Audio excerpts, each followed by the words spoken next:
as you know, Fort McMurray was evacuated because of wildfires tearing through the city on May 3rd and 4th. Fort McMurray and area is home to over 80,000 people. These Fort McMurrayites who was displaced is our friend Robbie Picard. Robbie joins us now via from Lac La Biche, Alberta, where you have taken refuge. Robbie, great to see you. First of all, how are you doing? We talked to you before from Lac La Biche. Obviously, you're safe there. How are the fires doing? Are they under control? Have they moved away from the populated areas? You know, I think they're away from the populated areas. You get the odd bit of smoke. The biggest thing is kind of rumors. Like one day you have people hear that we're being evacuated, and then everyone gets kind of worked out. So everyone is a little bit on edge. But overall, from my understanding, the fires have moved away and we're safe. It's it's been a bit stressful, but I think people are kind of coming to terms, and we're kind of shifting from a state of shock and mourning to, okay, let's rebuild, let's get on with this. Right. Well, and you yourself, I saw you posted on Twitter a picture of what used to be your house, and all that stands is a chimney. Is that your chimney, Robbie? That is, yeah. So I had, I got to drive David Udig, our MP, into town, and I was one of the, actually probably the first, I got a tour of Fort McMurray. And the hardest part of that was going to my neighborhood, which is gone. But the cool thing, I suppose, is my chimney is still standing.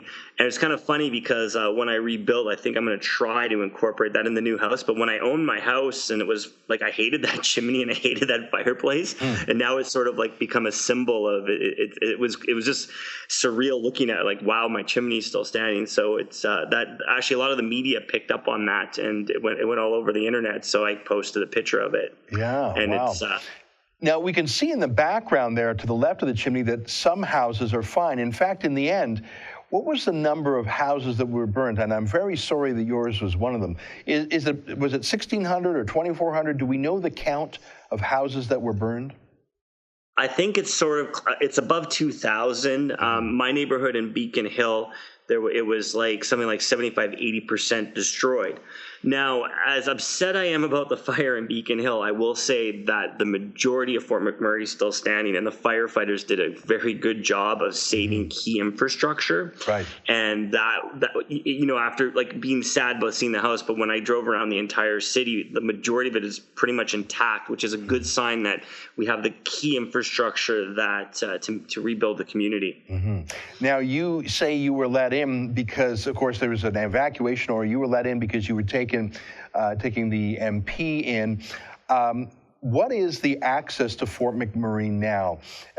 If the fires are no longer an acute threat, if the fires themselves in the city are being put out, when will people be let back in to start rebuilding, to salvage what they can, for the parts that aren't burnt, to start living again, and for the parts that are burnt, to start planning the recovery? I think kind of that's still up in the air. I'm guessing, it could be about a month. I know that they've opened the roads for people to go to site, so site workers can start doing that. And the people that I guess within 2 weeks, key service or essential services will be let in, and but it's like it's still. There's gas, there's still hot spots, there's electrical things down. I don't know. I just know that they've done a very good job of doing what they need to do to make it so people can return. But I mean, even fridges, apparently every single fridge in town has to be destroyed because if you have rotten food in them for so long, you're just supposed to just tape them up and throw them out. So I mean, there's so many logistical nightmares coming down the path, but I'm going to guess between a month, but I don't really know, Ezra. Yeah.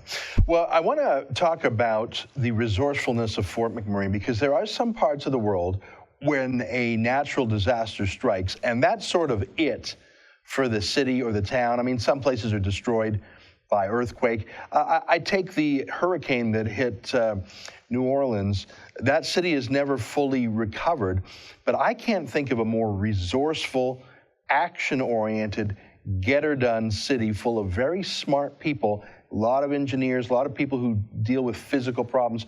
Like McMurray is the smartest, most can-do, action-oriented people I'd say in North America. I mean, it's a different kind of can-do attitude than, let's say, Silicon Valley, but there are a lot of it's the smartest, best people in the country. And so if anyone can do it, they can. Let me read to you a few statistics that we culled from the National Post, Robbie, and tell me your thoughts on this. I got 4 little stats for you. Imperial Oil not only helped, but donated 20,000 liters of gas to the RCMP. That's pretty nice. Canadian Natural Resources, another very large oil sands company, gave trucks, their own corporate trucks, to ferry supplies. Shell and Suncor rounded up evacuees, and I understand that Suncor hired WestJet airplanes. I heard from someone at Suncor that they even rounded up a whole bunch of pets that were left behind on the plane. It was sort of like an airborne modern Noah's Ark to get those 2 of every animal. So you've got people who are used to doing stuff, not waiting around for the government. The companies themselves are showing why they're the best in the business. Am I right? Yeah, I mean, even beyond that, the actual evacuation, like just leaving the town was almost flawless. You had 80,000 people, fire surrounding you, and everyone left in an orderly fashion. And I kind of attribute to that to all the safety training. I mean, it's nonstop safety training at Fort McMurray. It doesn't matter where you work. You're always like, I don't know how many fire drills or how many scenarios, and it sort of seemed to kind of honed in the subconscious of the people. But the sites themselves, I mean, they were amazing. They all have airports, and with no instructions, each site they coordinated their efforts, and they were people went to, Suncor, Syncrude, Shell, all those places to their camps. They temporarily took refuge there, and then they arranged airplanes to get them out. It was just the amount of, and it wasn't pre-planned. Everyone just knew what they needed to do. They worked together, and that wouldn't happen anywhere else. I can't explain it. There's just something about people in Fort McMurray that we have sort of an unwritten code that we stick together, and that sort of just happened. I mean, people are they're calling it a miracle. I don't think it's a miracle. I just think that you have very, very well-trained people who are responsible and make the best decisions under pressure. And when you're working in the sites, I suppose you're always under a degree of pressure. So people knew what to do. It's a lot of thoughtful things you said there. The training, for sure. I mean, even just as a visitor, there's so many things you see about the culture of safety. The fact that they rely on themselves. Like you say, every one of these oil sands facilities, they have their own emergency vehicles. They have their own airports, so that they weren't waiting for some official to tell them to do it. They were the people who would do it. And that stick to each other, stick up for each other, community spirit. You're so right, Robbie. And you, in many ways, are the exemplar of the Fort McMurray culture. I recall very fondly when you gave me a tour of the city and some of the finest people there. It sounds like the worst did not happen. The whole town was not scorched. I know your home was, and I'm sorry about that. And it sounds like 2,000 were, and you're right. It sounds like every house has to do some things. We have raised, as of today, $160,000 for the Red Cross on our webpage, rebuildfortmac.ca. We've also signed up a ton of people who have offered to come up and physically help. Now, we haven't built the logistics plan to do that yet because we didn't know when and how. We've had over 600 people sign up. Maybe that's too many, I don't know. But we're going to follow through with that once, as you say, the plans become clearer or when the public is allowed back in. So, Robbie, I wish you good things. I'm glad you're safe in Lac La Biche. I know that you will rebuild, and we'll be there to help you every step of the way. That's awesome, Ezra.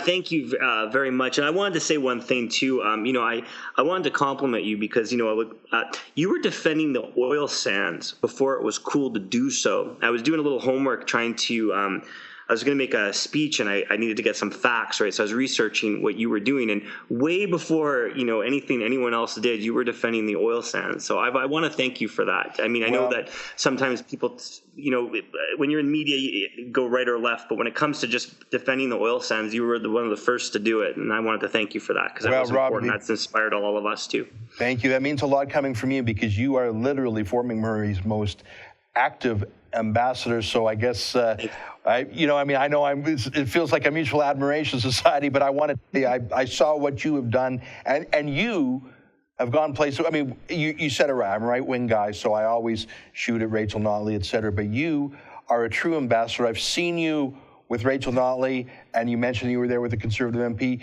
You are the true diplomat. Anyways, I love you, Robbie. We all love you. We love Fort McMurray. Fort McMurray has done so much for the rest of Canada. It's time we did our share for you. Our viewers have raised 160 grand. We're going to keep at it. And we'll see you up there when we come with our shovels and brooms and hammers or just water bottles or whatever it takes. We'll be there. Whatever menial work needs to be done, we'll do it. Robbie, you take care and stay safe. You too. Thank you. Thanks for watching. Click here to never miss a Rebel update. Want even more of The Rebel? Well, click here to become a premium member.